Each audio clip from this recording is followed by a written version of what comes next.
Hola, ¿qué tal? Buenas tardes. Lo que vamos a revisar hoy día es una presentación centrada en Open Data, revisando principalmente la importancia que tiene la información y que nos puede brindar en la incidencia política. Mi nombre es Ariel Ramos Gutiérrez. De profesión yo soy ingeniero civil industrial. He trabajado durante 3 años en Educación 2020, aunque en realidad son 3 años y medio.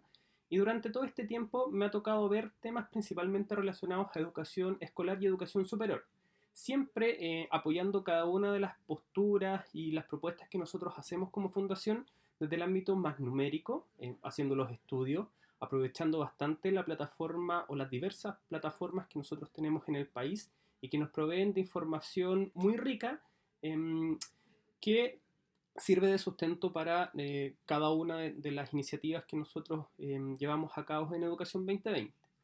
En mis tiempos libres principalmente los dedico a cocinar, me gusta harto, en general cocino mucho y en particular más relacionado a la comida peruana, y también me gusta harto pasear por las diferentes ciudades en las que visito, conocer los lugares históricos, ver los edificios, entender mucho de la historia.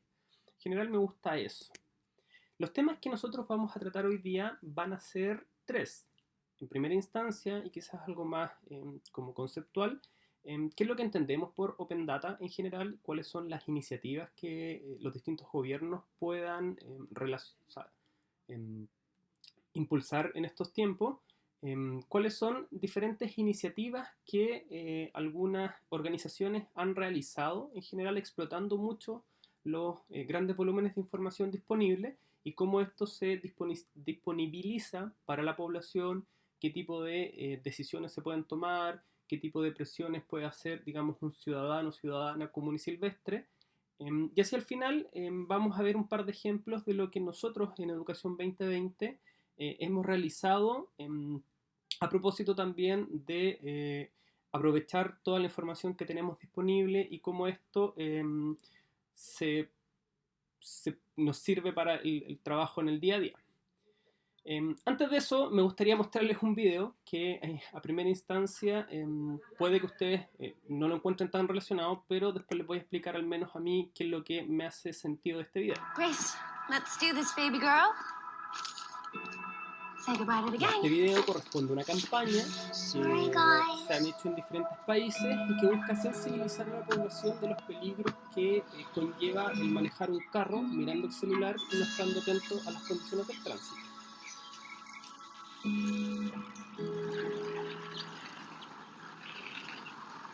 Stupid. Hey, do you want me to pick anything up? You know what? I'll leave Mazzonis out up here. Mommy, I forgot my crystal bracelet. It's okay, sweetheart. It'll still be there when we get back. Everyone loves the picture I posted of you.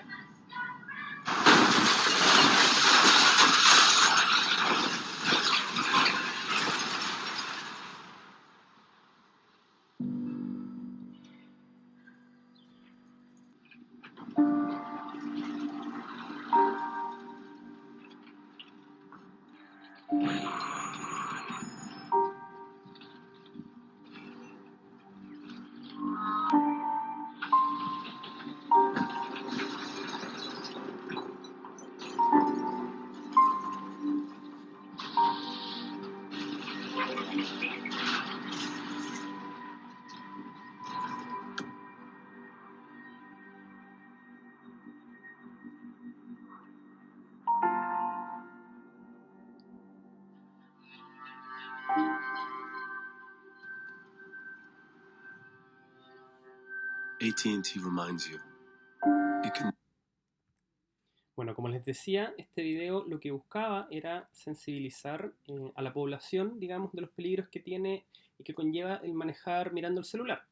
Ahora, ¿cómo se relaciona esto, digamos, con la explotación de información, con el Open Data y con las decisiones que nosotros y las acciones que nosotros podamos hacer? Y en general, cuando miré este video por primera vez, me acordé de lo que alguna vez un profesor me dijo en la universidad. En general, él nos decía que, bueno, relacionado con el video, hay uno está mirando el celular, prácticamente va conduciendo ciego porque no está mirando las condiciones del tránsito. Y lo relaciono con lo que me dijo este profesor, que una vez en una de sus clases él nos hablaba y nos decía que el tomar decisiones no basándose en la información es lo mismo que tomar decisiones de manera ciega y es lo mismo que conducir de manera ciega. Entonces, si nosotros nos hace sentido el hecho de que es peligroso, digamos, conducir mirando el celular y no estando atento a las condiciones, de la misma forma nos tiene que hacer sentido que es peligroso y que no nos va a llevar a ningún buen puerto, digamos, el tomar decisiones no basadas en la evidencia y dejar que los distintos gobiernos no sean lo suficientemente transparentes como para que nosotros, como un sector importante de la población, también podamos opinar en base a la evidencia y en base a los datos disponibles y hacer sentir nuestra voz, ¿ya? En general esa es como la idea y la motivación principal. Una de las tantas que les tiene que quedar acá. O sea, una información, o sea, una decisión de política pública no puede no estar basada en información verídica y que pueda ser comprobada por diferentes sectores de la población. De otra manera, en el fondo lo que vamos a hacer es que los distintos gobiernos puedan tomar decisiones de manera arbitraria sin que uno tenga el debido control respecto de lo que está haciendo y que esto finalmente sirva al bien común de toda la población. Algunos conceptos claves que me interesaría dejar en claro antes como de seguir en la presentación y se relaciona principalmente con entender la diferencia entre datos, información y conocimiento. En general, datos es como lo que tenemos nosotros más a la mano y es lo que hoy día estamos prácticamente inundados en diferentes sectores. En general, un dato se puede definir como un conjunto discreto de diferentes factores objetivos que por sí mismo no tiene poca relevancia. Y eso quizás es lo más relevante de los datos. O sea, a mí de nada me sirve que alguien me diga que hoy día hay 30 grados de calor si es que no me da algún contexto de que si eso está circunscrito en alguna determinada estación del año, porque solamente me está diciendo que así como hace o no hace calor, pero no me dice si hace más calor que otros días o si es que es normal esa temperatura para la estación del año en la que estamos.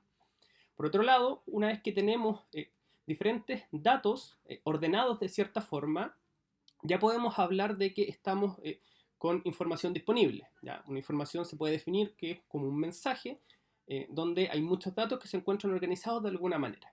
O sea, también podemos hablar de que alguien que puede o no ser un ente objetivo puede poner distintos datos o sea, que estén disponibles y organizarlos de alguna manera que provea cierta información.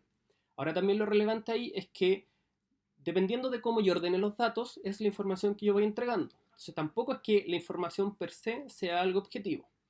Y ya hacia el final, que en esta como pirámide lo que tenemos al tope y es lo que, digamos, manda hacia el resto, es cuando hablamos de conocimiento. Que no tan solo es información, sino que es una mezcla de experiencias, valores y la información como base, que sirven como un marco para la incorporación de nuevas experiencias y sobre todo, y de aquí lo importante, digamos, de la información, es que es útil para la acción, ¿ya? O sea, la información y el conocimiento per se no ayudan mucho si es que yo no las quiero utilizar para alguna determinada cosa. La gestión del conocimiento, por otro lado, es como el marco general sobre la cual nosotros podemos ir ordenando, podemos ir clasificando, podemos ir trabajando con las diferentes fuentes de información que tengamos disponibles.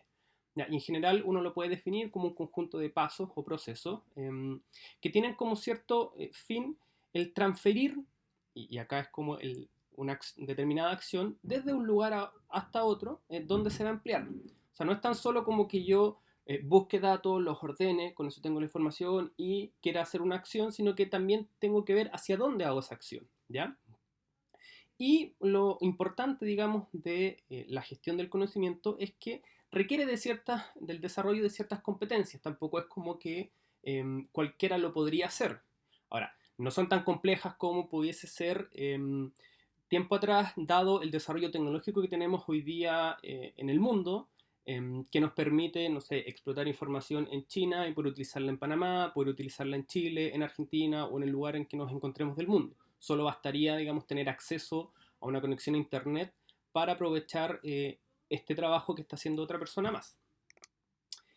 ¿Qué es lo que nos permite avanzar tanto, digamos, en la generación de conocimiento? Y este es un gráfico clásico que se muestra mucho en las carreras de ingeniería en general y muestra cómo se predijo hace mucho tiempo, que esta es la ley de Moore, que iban a avanzar la capacidad de procesamiento de la información.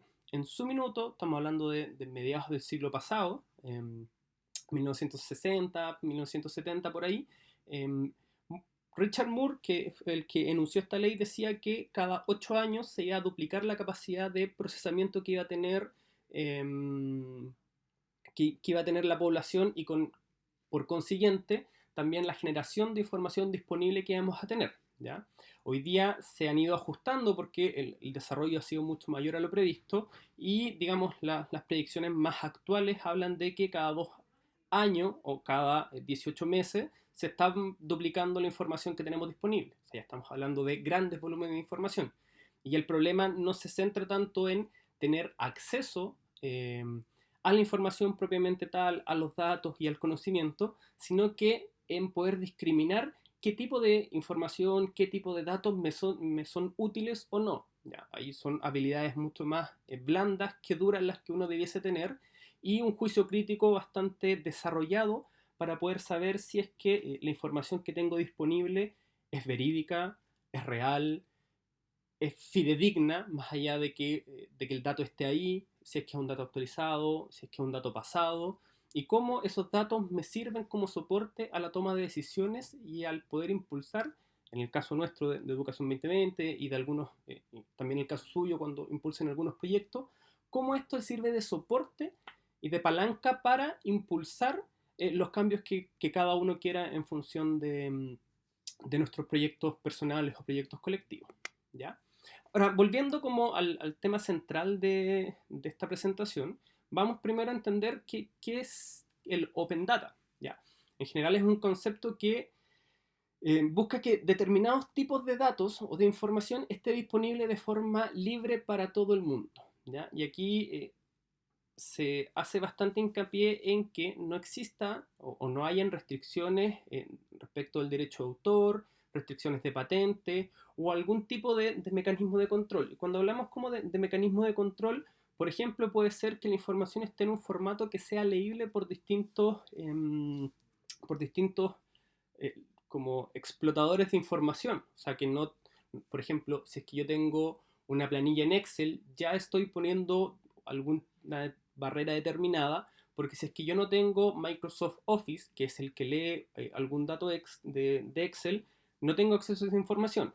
Entonces, en general, son políticas, es un concepto que trata de que la información esté disponible, ojalá en archivos planos, en archivos que sean leíbles y extraíbles de distinta manera y que no se requiera de alguna determinada licencia para poder acceder a esa información. ¿Ya?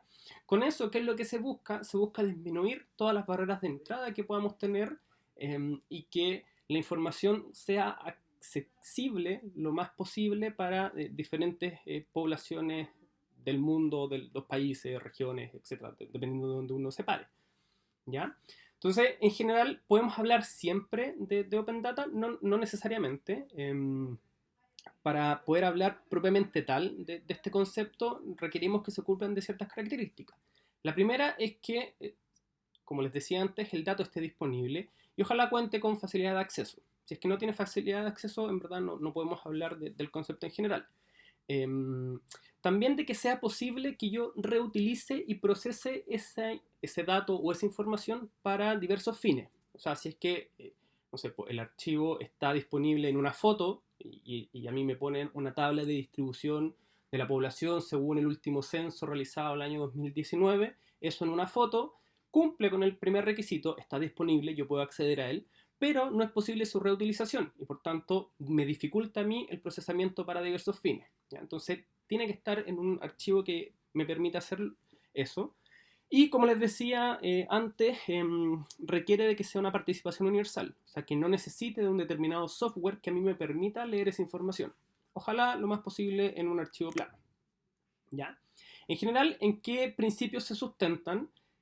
Y son diversas iniciativas que han estado tomando los gobiernos de diferentes países para hablar de una política global de gobierno abierto, gobierno transparente, que sustenta sus principios en que la información sea accesible a todos, que por una parte tengamos, y hablemos de transparencia, o sea, que sea una información que esté abierta a la ciudadanía, que no tan solo cumpla con el requisito de tener la información ahí y de decir, ok, si tú quieres, anda a buscarla, sino que hayan políticas de involucramiento del Estado hacia la ciudadanía para que ellos se interesen, vean, se metan, exploten la información y puedan participar desde su involucramiento en las decisiones gubernamentales. Por otro lado, también hay un tema como de rendición de cuentas, en que los distintos funcionarios públicos tienen que dar cuenta de qué es la información que se están procesando, cada cuánto la están actualizando, qué es lo que están haciendo en general. Y por otro lado, que también las distintas plataformas en las cuales nosotros vamos teniendo o vamos accediendo a la información sea cada vez más extendida como la ciudadanía en general, ¿ya? Cuando estamos en función de estos principios, ya podemos hablar de como Open Data en general, o de que los países están cumpliendo cabalmente con estos principios, ¿ya? Bueno, en general, esto también se relaciona con el nivel de disponibilidad. No siempre la información va a estar disponible en la forma en que uno lo requiera. Hay algunas webs que todavía hoy día tienen solamente información para consulta, otros que están avanzando y han dado un paso, pero tienen información estructurada en ciertos formatos, y ahí uno está en presencia como de ciertas barreras de entrada para poder explotar la información. Lo otro es ya en como archivos planos que solamente tú como que tienes que hacer una especie de algoritmo y poder consultar y leerlo. Por otro lado, ya tenemos también datos de información como de consulta directa. Y por otro, ya en los niveles mucho más avanzados, estamos hablando de que son sitios que disponen los países donde yo puedo en una sola plataforma poder acceder a información, no sé, de distintos ministerios, de distintas reparticiones públicas, poder ir vinculándolos unos a otros, dando como el contexto, esto que yo les hablaba antes de tener como este conocimiento, ya es el nivel más avanzado en términos de disponibilidad de información. Ahora, ¿por qué en general los gobiernos han avanzado en el mundo hacia una política de datos abiertos? En primera instancia porque facilita la transparencia, por otro lado también fomenta la participación, y en el caso particular de educación contribuye a la mejora de las políticas públicas, porque hace que diferentes actores de la sociedad civil puedan, mediante su propio interés, acceder a ciertos conocimientos, a ciertos datos útiles que les permitan incidir, proponer y mejorar las distintas iniciativas que se están haciendo.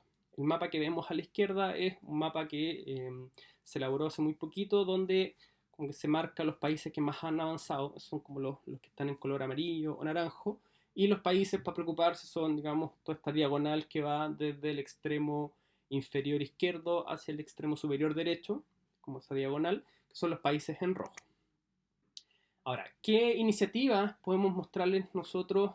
Son parte de las que hemos buscado acá en la fundación. Respecto a esta materia, bueno, tenemos tres. La primera es una plataforma que depende de la Biblioteca del Congreso Nacional del país, donde presenta el detalle con la información disponible de la ley de presupuesto. ¿Ya? Aquí vamos a hacer clic y vamos a revisar acá. Aquí el sitio que es los presupuestos del periodo 2018. Acá nosotros podemos ir revisando los distintos años hacia atrás o hacia adelante.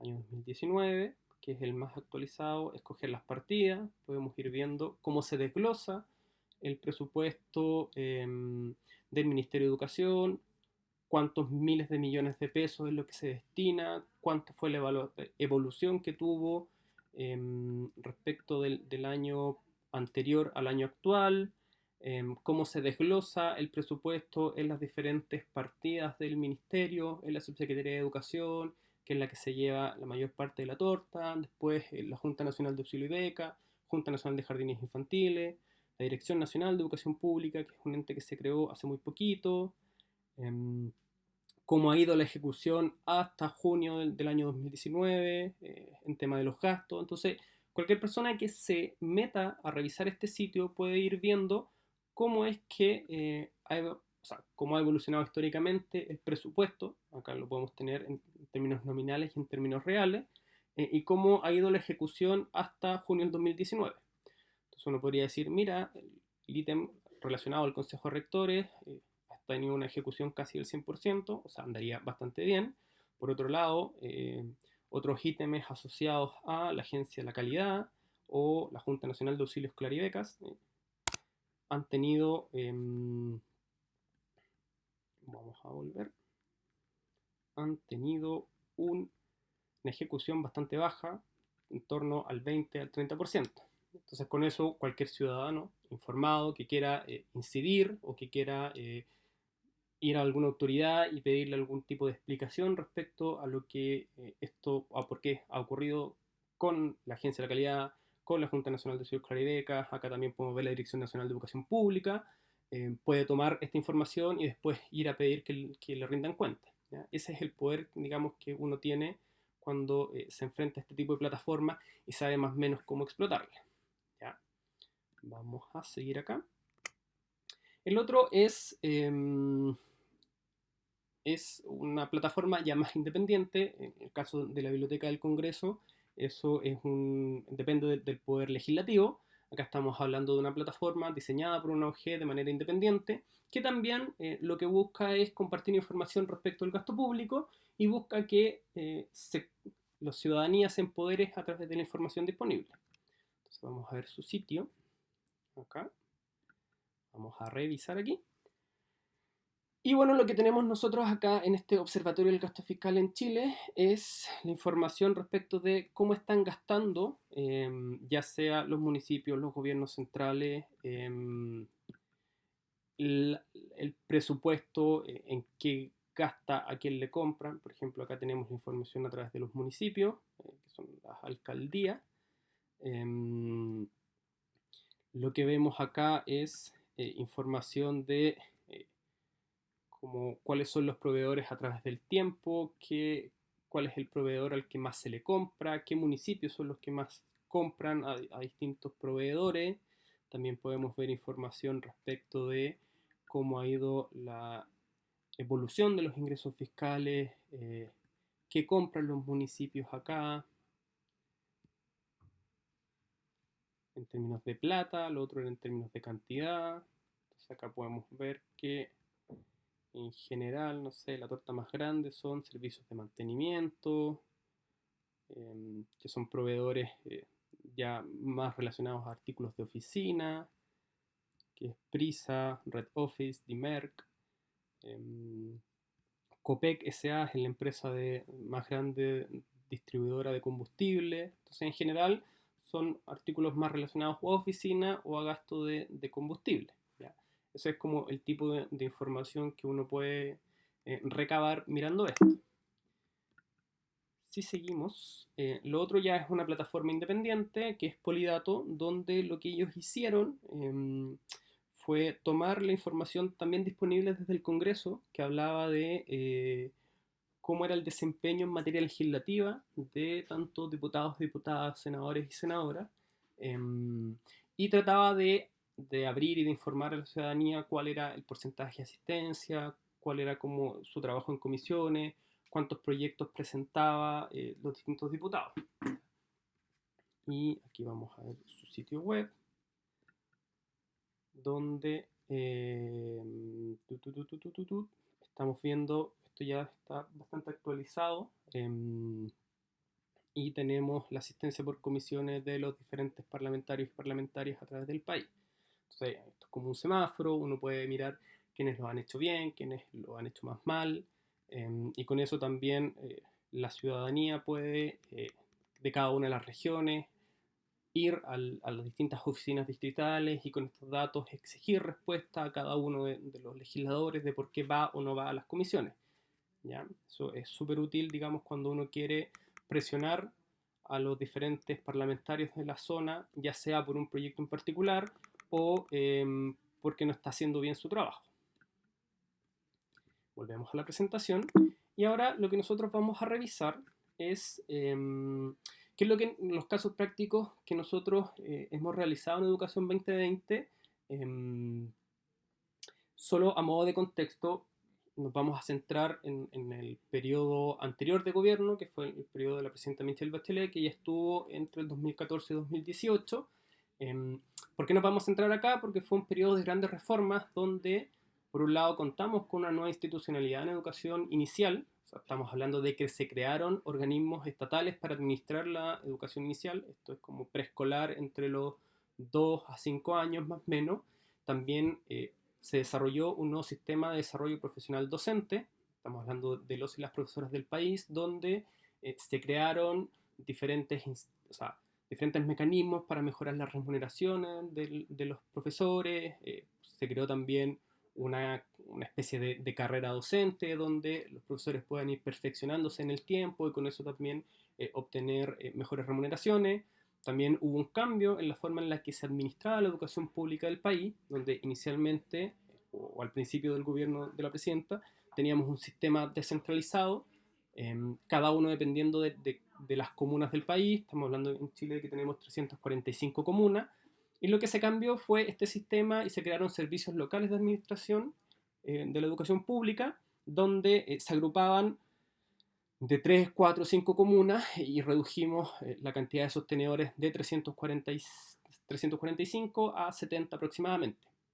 Y por otro lado, que también se los comentaba al principio, está más relacionado a la educación superior, hubo una reforma al sistema completo de educación superior, creándose también una nueva institucionalidad que permitiera, por un lado, regular a las instituciones de educación superior existentes y por otro lado, ir asegurando ciertos mínimos de calidad en un sistema de acreditación que antes tenía bastantes deficiencias, al menos en nuestro país.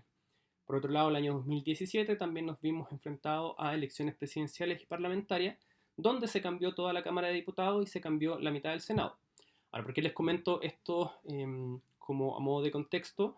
Porque nuestro trabajo, o parte de ellos también en este periodo de campaña, fue juntarnos con candidatos presidenciales y con candidatos al Parlamento para mostrarles nuestras propuestas en función también de la información que manejamos en Educación 2020. ¿Cómo funcionamos nosotros? Y esto siempre lo mostramos, pero es parte del sello institucional. Educación 2020 tiene 3 áreas principales. Por un lado está política de estudios, que es a la que yo pertenezco, está el área de comunicaciones y también está el centro de liderazgo educativo, que es el área nuestra que trabaja más en terreno y es la que nos permite de alguna manera retroalimentar la información de lo que nosotros a nivel de política nacional estamos proponiendo respecto de lo que pasa en el día a día en las escuelas. Entonces, en este círculo de 3 áreas súper fuertes que se retroalimentan entre sí, vamos desarrollando cada una de las propuestas y por eso es que podemos contar con mucho apoyo a nivel ciudadano, sobre todo en redes sociales, donde somos bastante fuertes y muy activos en esa materia. Entonces, lo primero es que vamos a mirar de los casos prácticos, también a modo de contexto. En Chile, en educación escolar, estamos hablando, cuando hablamos de establecimientos, contamos con cerca de 12.000 establecimientos educativos. La población a la que se atiende en educación escolar son cerca de 3,5 millones de estudiantes y a nivel de directivos y docentes estamos hablando de un número cercano a los 200.000, son entre 200 y 210.000. En el caso de la educación superior, en Chile existen 150 instituciones de educación superior que atienden aproximadamente 1.100.000, 1.200.000 estudiantes y solo en los programas de pregrado, estamos hablando de las carreras antes de un magíster o un doctorado, contamos con cerca de 12.000 programas diferentes. O sea, estamos hablando de que son como cerca de 12.000 carreras distintas, aunque algunas difieren como en la jornada, si es que es un programa vespertino o un programa diurno, pero prácticamente ese es como el orden de magnitud con el cual nos estamos nosotros viendo enfrentados. Entonces, lo primero que vamos a revisar a modo de caso práctico es la ley de inclusión. La ley de inclusión fue una propuesta que se tramitó el año 2015 y buscaba poner fin al lucro, al copago y a la selección en establecimientos que reciben recursos públicos.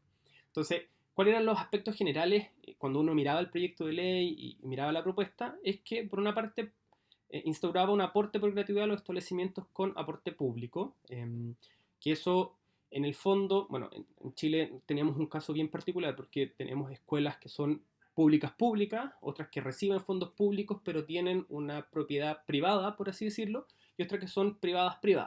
Entonces, la diferencia principal estaba en las escuelas que recibían aporte público y también, pero la propiedad era privada, que eran las escuelas particulares subvencionadas, y la diferencia ahí era que las subvencionadas recibían el mismo aporte que las escuelas públicas, pero podían cobrarle a los apoderados. Entonces, este aporte por gratuidad lo que hace es aumentar el aporte basal que iban a recibir estos dos tipos de establecimientos, pero la gracia que ponía era una cuota, o sea, un tope hacia lo que los establecimientos podían cobrarle a las familias. Entonces, con eso la idea era equiparar las posibilidades que diferentes familias tuvieran de acceder a diferentes establecimientos. Por otro lado, también establece un nuevo sistema de selección de los establecimientos, que es un sistema más centralizado, con un algoritmo más desarrollado, algo mucho más fino de lo que teníamos antes.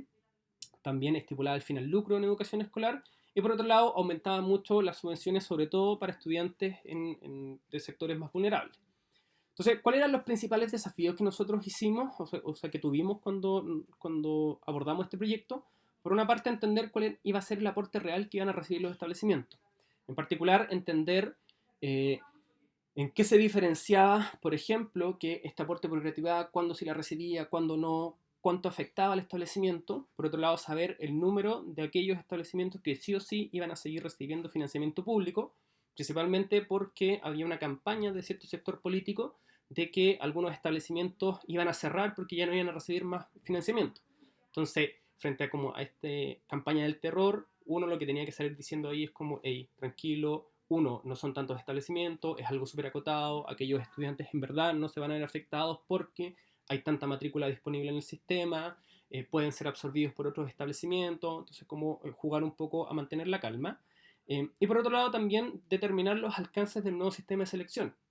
O sea, antes lo que nosotros teníamos, estamos hablando de 12.000 establecimientos, teníamos 12.000 procesos de selección diferentes. Cada uno dependía de los colegios y no necesariamente conversaban entre sí. Entonces, ahora que vamos a tener un sistema de postulación centralizado, donde efectivamente se iban a respetar la voluntad de las familias de postulación, había que entender, digamos, cuáles eran los alcances del nuevo sistema. Y eso fue lo que nosotros fuimos como viendo, y para eso qué información utilizamos, la información disponible desde el Ministerio de Educación, donde teníamos la cantidad de establecimientos, la cantidad de docentes, cuántos estudiantes habían por docente, cuántos estudiantes de sectores más vulnerables habían, cómo impactaba, cuál era el número mínimo de estudiantes que tenía que tener para que un establecimiento fuera sustentable. Digamos, todo ese tipo de preguntas que nos fuimos haciendo, las fuimos apoyando con la información que teníamos disponible. En el caso de la carrera docente, este es otro de los ejemplos. Básicamente es la ley que crea el nuevo sistema de desarrollo profesional. Al menos cuáles eran los aspectos que a nosotros como Educación 2020 nos preocupaban. Uno, que el proyecto consideraba un aumento importante del salario de los docentes de acuerdo a los tramos de desarrollo profesional que tenían. Por otro lado, aumentaba el porcentaje de las horas fuera de la sala de clase, o sea, que no estuvieran necesariamente haciendo clases, sino que aumentaba el porcentaje, por ejemplo, de horas para planificar las clases del día de mañana. Y por otro lado también establecía ciertos requisitos adicionales para las carreras de pedagogía y esto impactaba en el mundo de la educación superior. Entonces, ya que aumentaba el salario de acuerdo a, primero, creaba estos tramos de desarrollo profesional, aumentaba el salario en función de eso, entonces nuestra pega ahí, aprovechando la información disponible de los docentes, donde teníamos los años de servicio que llevaban, cuántas menciones tenían, si que tenían especialidad o no, qué tipo de profesor era, o sea, si era un profesor de lenguaje, un profesor de matemática, cuántas horas de contrato tenía, cuántos establecimientos diferentes estaba contratado, si es que era hombre o mujer, cuál era la función principal, si es que era un profesor de aula, un jefe de departamento, si es que era un director, un inspector del establecimiento o alguna otra categoría. Esa información nosotros sí la teníamos disponible y con eso pudimos, en base a los principios que establecía esta ley, poder construir este salario y compararlo con el actual que recibían y ver si es que efectivamente era tan buena la mejora o si es que había algún espacio como para decir, ¿sabes qué? Acá hay que poner ojo porque no es lo que está diciendo el gobierno. Por otro lado, y ya que el proyecto lo que busca es aumentar las horas fuera de la sala de clases de un docente, si es que nosotros hacemos eso, en el fondo lo que estamos también diciendo con esta política es que voy a necesitar a contratar más docentes en las distintas escuelas, porque si les aumento la hora fuera de la sala de clases, necesito que alguien cubra esas horas. Entonces lo que hicimos nosotros fue determinar el número de docentes adicionales que requería el sistema por el solo hecho de aumentar las horas. Entonces también la alerta que pusimos es que, ojo, pues están saliendo cerca del orden de 7.000 a 10.000 docentes por año, y el número en verdad que se requieren es más que eso. Entonces necesitamos aumentar la cantidad de estudiantes que van a entrar a la carrera de pedagogía, o no nos van a dar los números para tener los docentes que se requieren, dado que yo ahora les reduje el porcentaje de horas que tienen que estar en la sala de clase. Y con eso también nosotros lo que hicimos fue modelar, a propósito también de los nuevos requisitos para la carrera, cuánto eran los docentes que año a año se iban a estar titulando, cómo impactaba en las carreras que existían hoy día, cuáles derechamente no iban a recibir estudiantes nuevos porque no cumplían los requisitos, y cómo eso también podía impactar al sistema en el largo plazo. Esas son diferentes propuestas que nosotros realizamos, que las dimos a conocer en diferentes propuestas que pueden encontrar en nuestros sitios web. Y finalmente, el último ejemplo que les quiero mostrar, y con esto ya ir terminando la presentación, es el de la ley de desmunicipalización o el nuevo sistema de educación pública, que crea este nuevo sistema que yo les hablaba de que estamos hablando de 70 servicios locales de educación. Entonces, los aspectos que a nosotros nos interesaban del proyecto, por un lado, es que modificaba la cantidad de sostenedores de educación pública. Ya no era uno por comuna, que en total eran 345, sino que los agrupaba y quedaban en 70, fusionando territorios para una administración común y estableciendo también una serie de instrumentos de gestión para la nueva administración. Se supone que son instrumentos mucho más objetivos a los que teníamos antes. ¿Y cuáles eran los desafíos que nosotros tuvimos cuando revisamos esto? Por una parte, entender e incorporar una mirada más sistémica de este proyecto, que fue el último, como en cronología de los grandes proyectos que se aprobaron, incorporando todos los impactos que iban a tener la implementación de la ley de inclusión o de la ley de desmunicipalización, o sea, de carrera docente, bien digo, y con eso estimar el financiamiento de los servicios locales. Y acá hicimos una estimación en función de las comunas que nosotros dedujimos que iban a incorporar cada uno de los servicios locales, qué servicios iban a estar más holgados en términos de recursos, cuáles iban a estar como más restringidos, y en base a eso también proponer o hacer el trabajo quizás más de lobby, por así decirlo, con diferentes parlamentarios y parlamentarias, de que abogaran por que estos servicios locales tuviesen un financiamiento más basal y no tan solo enfocado al financiamiento que recibían por el hecho de administrar a las escuelas que les tocaban en su territorio.